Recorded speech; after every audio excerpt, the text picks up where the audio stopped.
So hello and welcome to the New Gig podcast. I'm your host, Glenn Hodgson, and today I'm delighted to be joined by incoming Professor of Inclusive AI Cultures at Utrecht University and also co-founder of FemLabs, Professor Dr. Payal Arora. How are you doing, Payal? Good, Glenn. Thanks for having me here. It's a pleasure to have you on. So please, let's give us a little bit of a background about your journey and also what the aspects you're looking at the moment. You've got a lot on your plate, a lot of interesting balls in the air. So give us a little bit of background about what you're doing at the moment. Sure. So, I come from India, and I actually also come from the industry. So I used to be in the art world, believe it or not. I used to be an art dealer in New York and San Francisco for many years. And the reason I say this is because I obviously made a career shift and I entered into academia, and that's a long story. One day over a drink. But, what's important for me is that I learned to speak in a way which can be convincing and compelling because I had to. That was part of the art dealing. And I believe that academia needs it even more so because we're doing so much amazing thinking and doing at, public cost.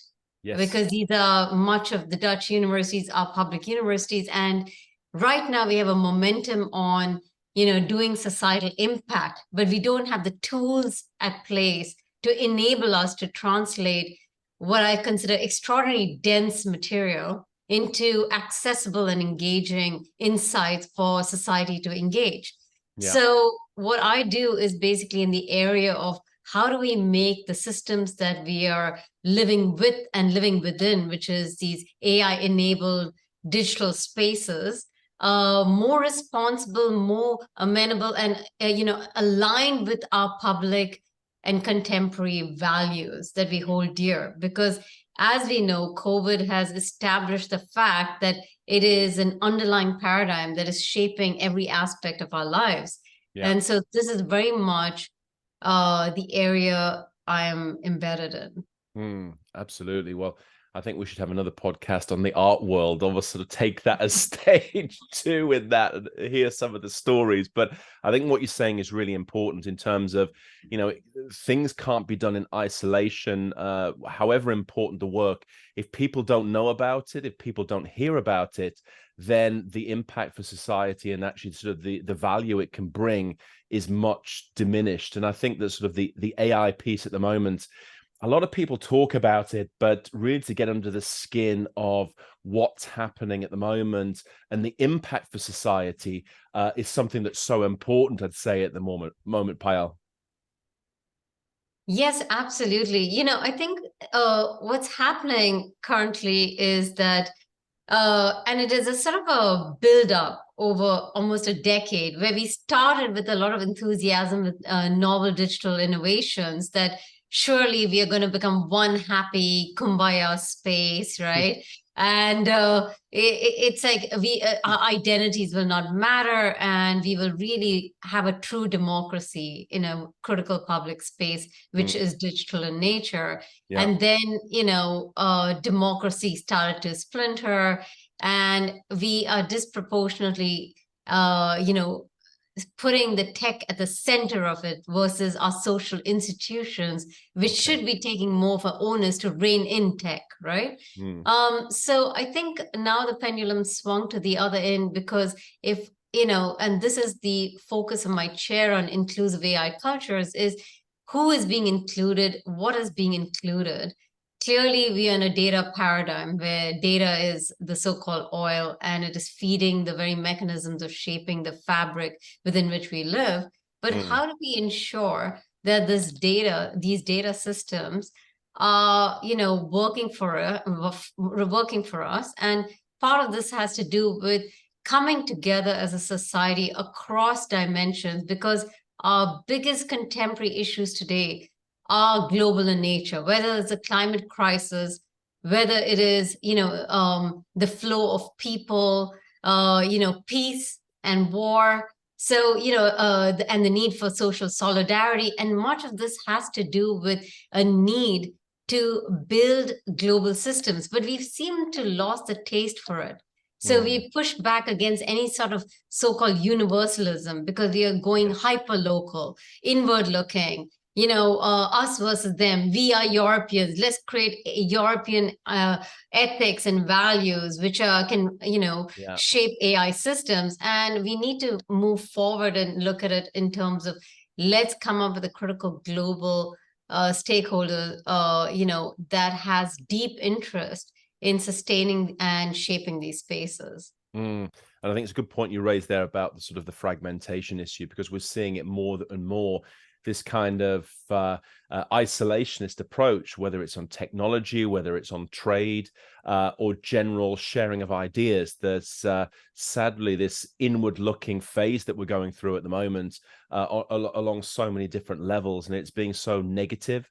And no one is shining a good light on themselves in terms of the approach at the moment either. Everyone is kind of retreating back into their shells, sadly. Yes, absolutely. And you bring up something very important, is that there's a real pessimism pervading our policies, our mindsets, the way in which we're approaching these systems.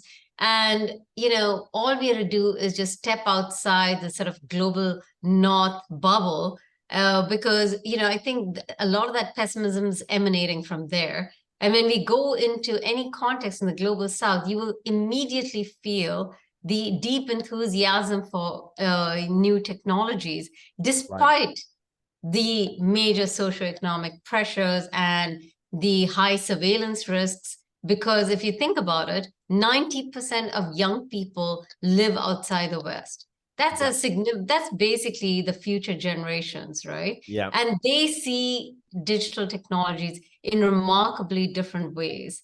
So I think we need to shed much of our paternalism and see what is actually going on, which is very much, what I've been trying to do in the last 2 decades. And I hope to continue doing that. Well, I think this is absolutely right, because this lack of inclusion, and whether it's sort of the US, the European Union, going off by themselves and trying to come up with a solution, and not having that dialogue, not having that sort of open debate with the global south to maybe come up with a sort of better solution. It's kind of, well, this is what we've come away in our corner, you will implement it, and there's no room for discussion. And we're seeing this in trade, on environmental policy, everything at the moment. And we kind of closed down to any kind of meaningful interaction and dialogue, it seems. Absolutely. I mean, it's all stick, stick, stick, right? I mean, I think we've even Completely. forgotten the sight of a carrot anymore. And Yes. that's, I mean, how if you think about how it was when we were younger, I'm just saying younger, not young.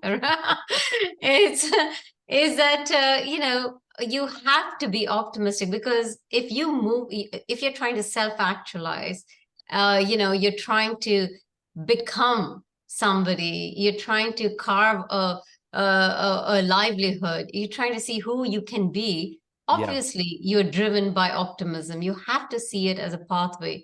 And actually, in comparison to their current systems, social systems, where governments around the world are failing the youth chronically in providing Completely. new forms of jobs, Yeah. employment, also the rise of authoritarianism as well as paternalism, so paternalistic states and patriarchal states in majority of the world, that it is no wonder that the youth in relation to that see the digital as a little more liberating, a little more freeing, whereas we in our little corner see it as all the things that are wrong with it. And I'm not saying that we shouldn't regulate. I'm just saying that we need to have a balanced conversation between regulation and, enablement and Yeah. digital flourishing, actually, even.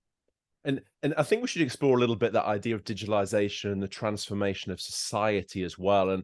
And you put it perfectly in terms of how sort of the more of the youth, or certainly younger members of societies who are digital natives, they see it as an enabling and an element of freedom and choice, but also facilitation. Whereas maybe sort of the establishment see it as a threat and something to be cracked down on more than anything else. Yeah, I mean, if you think about what is the future of the digitization in society and our economy. We have to see it as we have to watch for the trends, right? And look at the creator economy, for instance. And I would say that it's not, we tend to look at the creator economy as if it's a niche. But it is actually a massive growing niche. And in fact, it is the future of the nature of digital space, because intrinsically, we are no longer just passive consumers, that just consume content. We are co-creators. We are working with systems at play. And not only that it tends to be a context collapse, because in the creator economy, a lot of people are creating content, whether they're just sharing their grievances, coming up with support groups, sharing good ideas, playing around. Basically, a lot of it is a lot of play and experimentation. But within these worlds, you also are circulating news, politics, healthcare information, political views. And so we need to reassess the way in which we see the world, which is usually very clean-cut segments. Oh, this is news, and here's an app for that. This is, healthcare, and there's an app for that. And if you look into the way in which development has taken out, it continues to, be segmented and does not see it in a much more holistic manner. And we need to really break out of that. Absolutely. And, given the sort of focus that you've got at the moment, but also what you're coming into as well, can you say a little bit about the implications here for inclusion, but also from gender issues as well? Is there a dynamic in play there that we should be aware of and should be supporting? Yes. So inclusion tends to have this intuitive positive connotation, right? Of course, who doesn't want to be included? It's like saying, do you want to have friends? Depends on the friends, actually, Payal. Some I could do without, but yeah. But the reality is, look at this, okay? In the data economy, one has to ask, being included is sufficient in itself for empowerment? Because we make this obvious correlation, which is not necessarily the case. Like, for instance, if we are indiscriminately collecting data of marginalized communities and building our AI systems without fair distribution of value, then it is not empowering, right? It's exploitative and extractive. So we always, after the word inclusion, we need to ask, to what end and who is benefiting? How is the value being shared? In what kind of collaborative way, right? Inclusive measures being taken. So these are I think without these key questions, inclusion by itself can head in either direction. It could become weaponized against the very population you're trying to, bring into the fold, right? And when I say bring into the fold in terms of adhering to their voices, their perspectives, their concerns, as well as aspirations.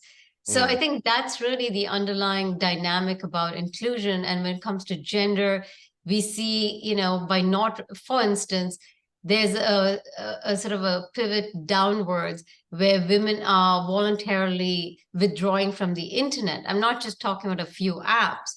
In the last few years, they're moving away from it because of the high misogynistic content, the higher risks of their reputation being marred. And that has actual physical consequences sometimes. And, when they dishonor their family and community, it could even result in deadly consequences for them. So if we do not, come up with systems of immediate and very thorough enforcement and, screening of content, and this is the onus on technology companies, but also regulators to hold technology companies accountable. So you should have 24 hours as soon as, it's flagged as content that's not been permitted, sexual content oftentimes, that should be removed immediately, and a variety of different measures, which are pretty basic, by the way. It's not like I'm coming up with some groundbreaking stuff. The problem is we have come up with many solutions, but it's just not being enforced. Yeah. right? And Yeah. so inadvertently, then you're alienating a huge demographic, which is half the world's population. Mm, yeah, absolutely. And so it's really the case at the moment in terms of your research that sort of women are more negatively affected. I mean, you just need to go into sort of Twitter or X, of course, as it's now called, and some of the most toxic, appalling things that are coming out there in terms of the comments, viewpoints. Often the sort of the cesspit of humanity seems to be on there. But whereabout, we go up to sort of the Facebook's websites and LinkedIn, which is a little bit more positive in tone, but it's very much sort of women who are more impacted by the sort of the negativity of social media. Yes, absolutely. Because, they can't just leverage on the attention economy and ride the wave like, males. Because if you get too Some much can. attention, yeah, some can, of course. No, I mean, a lot of, let me bracket this, a lot of women in patriarchal societies. Okay. Like, so for example, you can definitely leverage it if you're a Taylor Swift, or I'm Okay. not talking in those regards, but Yeah. in the influencer economy, when you become too public in a patriarchal society, you're considered a loose woman. I mean, because you're interacting with strangers online, you are probably showing too much flesh. You're showing your face in itself. Just your publicness itself is breaking patriarchal norms. So Okay. they do this despite a lot of risks to their physical well-being, and that's something that we take for granted as in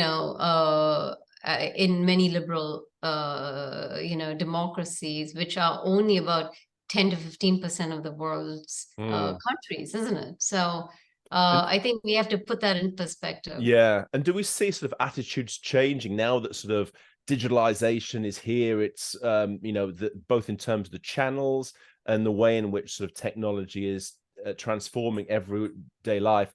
Are we seeing a softening of some of these hardline viewpoints, very sort of old-fashioned perspectives, or do they still remain? They're just transferred onto the kind of digital generation?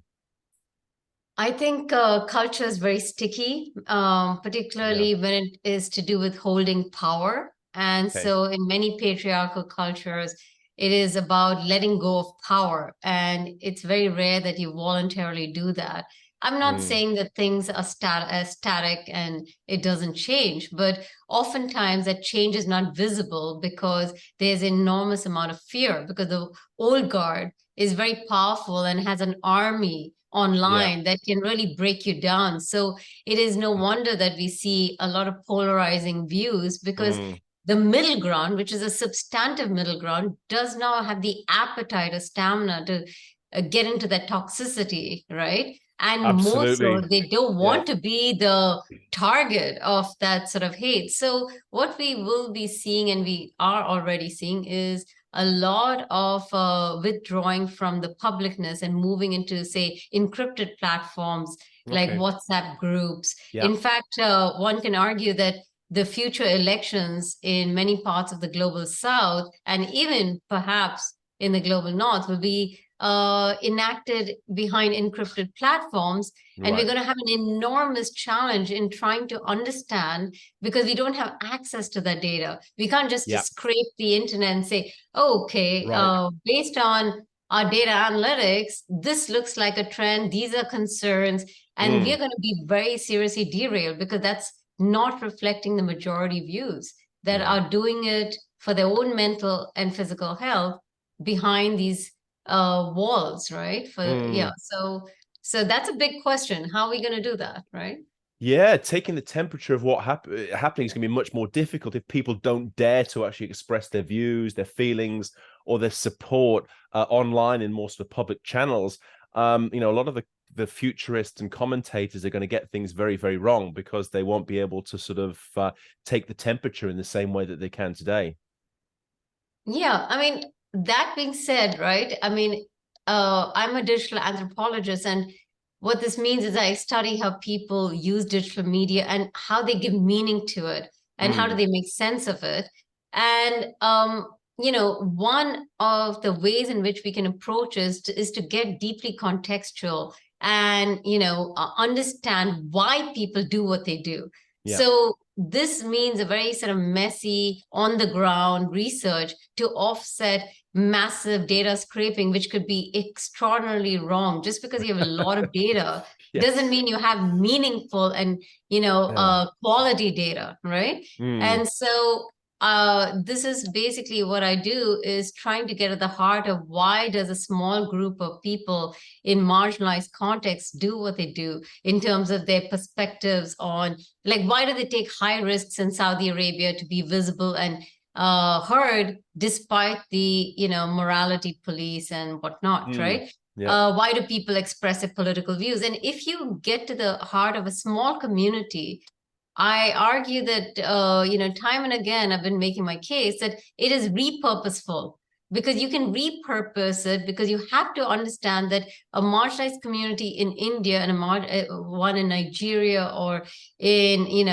any part of Latin America have much more in common and are motivated by certain kind of innate concerns and aspirations based on these sort of rigid rules. And if you can understand one group, or you do a couple of groups, you can understand and get a tone of how people think and do, and basically at the heart of the matter, why do they choose to engage or disengage, and how do they plan on moving forward.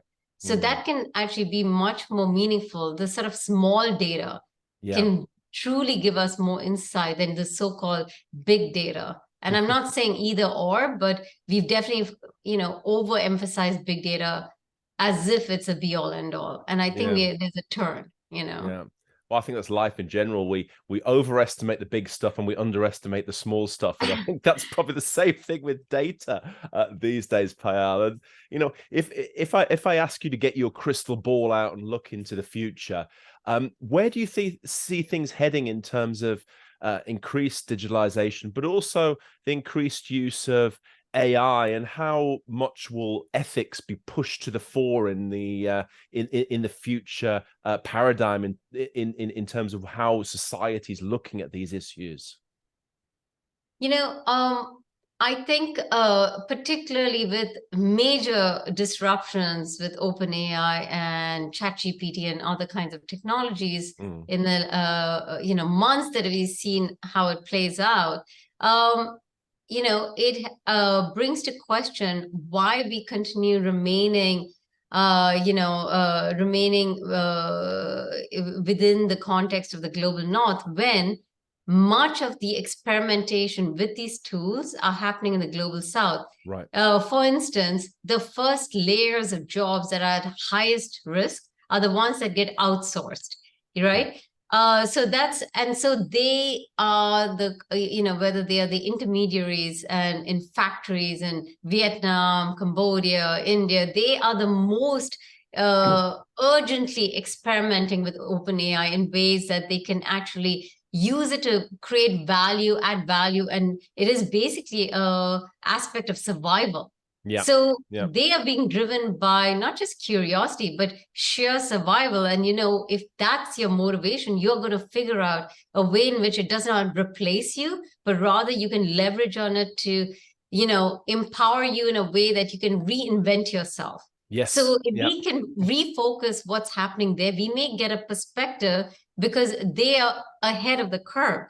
And actually, I'm not, if you just look back about what happened with crypto, the biggest and the most massive experiments was happening in Venezuela, Lebanon, and many of these contexts, because it was an existential crisis.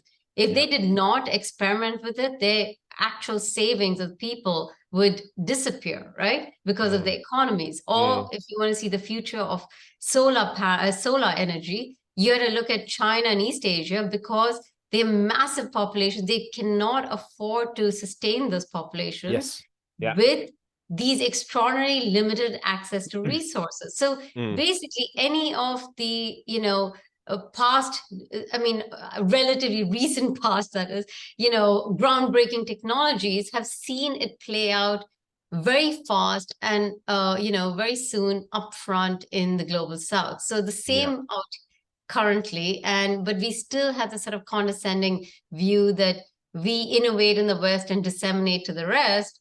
And that will be our downfall if we don't look and try to learn for, from the global south, and how to, ensure that this works for us, these innovations, right? Absolutely. I mean, your collaboration is essential, whether it's forced or it's self-enlightened. These are things that need to happen, and I think that you really sort of underline the key point here. It's sort of reassessing that relationship between the North and the global South, because this is something that needs to adapt, and a lot of the sort of the focus, the innovation, and some of the entrepreneurship and development is actually taking place there, as opposed to the traditional sectors and geographies that you would expect. So I think opening the eyes to the reality is going to be something that's crucial for the future, but in some cases not easy to do, Payal. Let's be honest about it. It's gonna take a lot of struggle to bring people forward. No, absolutely. It's enough, but we don't have a choice right now, because these are such formidable technologies that we would be, ridiculously stupid to not look for answers anywhere where we can. And when I say we, I count myself as part of the privileged few, because I live in the Netherlands. I enjoy a liberal democracy, a massive safety net. So there's not an existential crisis to reinvent myself, because I always have the welfare state behind me, right? So think about these safety,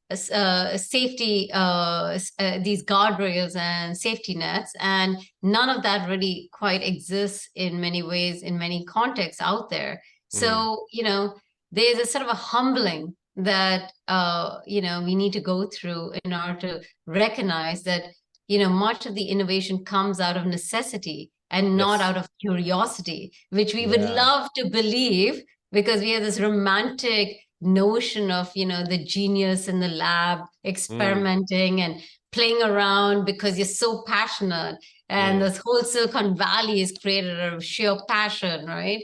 And it's far from that, because most of what we will be doing is existential in the future.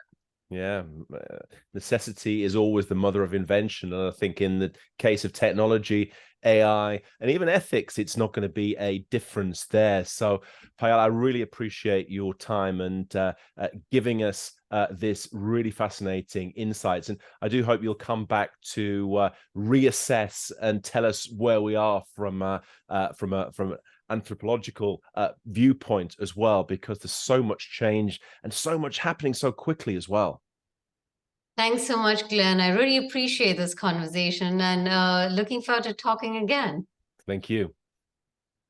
Bye.